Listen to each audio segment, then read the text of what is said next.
राब्ता आप रेगुलरली आ रहे हैं, आपको हाँ? मिल रहे हैं, राब्ता आप रेगुलरली आ रहे हैं, डेलीगेशन मिल रही है, किस तरह का फीडबैक आपको मिल रहा है? ना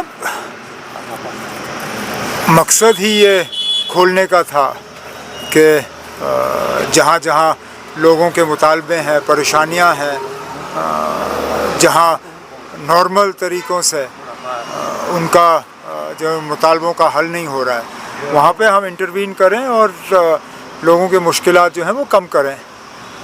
ये सिलसिला काफ़ी कामयाबी से चला है। बीच बीच में जो फीडबैक मिलता है उसको लेके हम इसको और ज़्यादा जो है मजबूत करने की कोशिश करते हैं। लोगों के मुतालबे अलग अलग किस्म के होते हैं ना। अब कुछ डेवलपमेंट को लेके, कुछ ट्रांसफ़रों को लेके, कहीं पे उनके सोशल वेलफेयर की स्कीमों के पैसा फंसा हुआ है, कहीं पे बाकी मामले हैं। तो मुख्तलिफ़ किस्म के जो हैं रिप्रेजेंटेशन यहाँ लेके लोग आते हैं। उमर साहब 11 महीने हो रहे हैं, क्या चैलेंजेस रहे? हालांकि ये स्टेट नहीं है, क्या चैलेंजेस रही सर? अब आपके सवाल में ही जवाब है ना। सबसे बड़ा चैलेंज ये है कि ये स्टेट नहीं है ना। हम तो उम्मीद कर रहे थे कि जिस तरह जम्मू कश्मीर के लोगों को एक वादा किया गया था और यहाँ तक कि सुप्रीम कोर्ट को भी ये बात कही गई थी कि ये 3 जो है स्टेप प्रोसेस होगा। पहले डिलिमिटेशन, फिर इलेक्शन, फिर स्टेटहुड।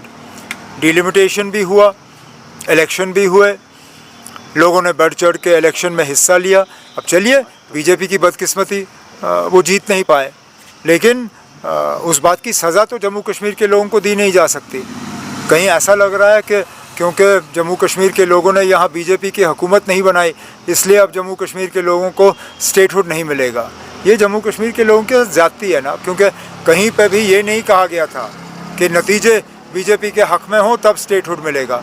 यहाँ बदकिस्मती से अब देखा जा रहा है कि स्टेटहुड और इन चीज़ों की मुखालफत अगर कहीं से हो रही है तो बीजेपी की तरफ से हो रही है। 20% है, शिकारा वाले चेंज कर रहे हैं, हाउस बोट वाले रो रहे हैं। सब रो रहे हैं ना, सब रो रहे हैं।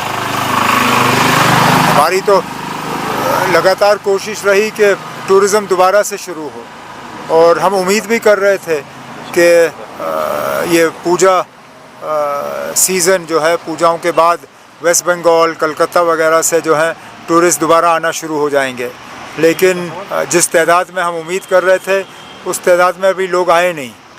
अब हमारी कोशिशें तो जारी रहेंगी, देखते हैं क्या होता है। Sir, I love Mohammad controversy बढ़ रहा है बाहर, क्यों? बहुत सारे स्टेट्स में इनको अरेस्ट किया यूथ को। किस लिए?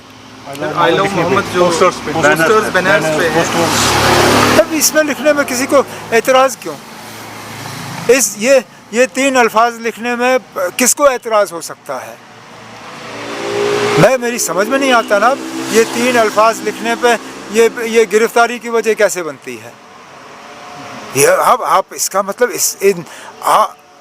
कोई वाकई कोई मतलब दिमागी तौर बहुत ज़्यादा बीमार होगा जो इन 3 अल्फाजों को लेके इसके ऊपर कोई केस बना सकता है।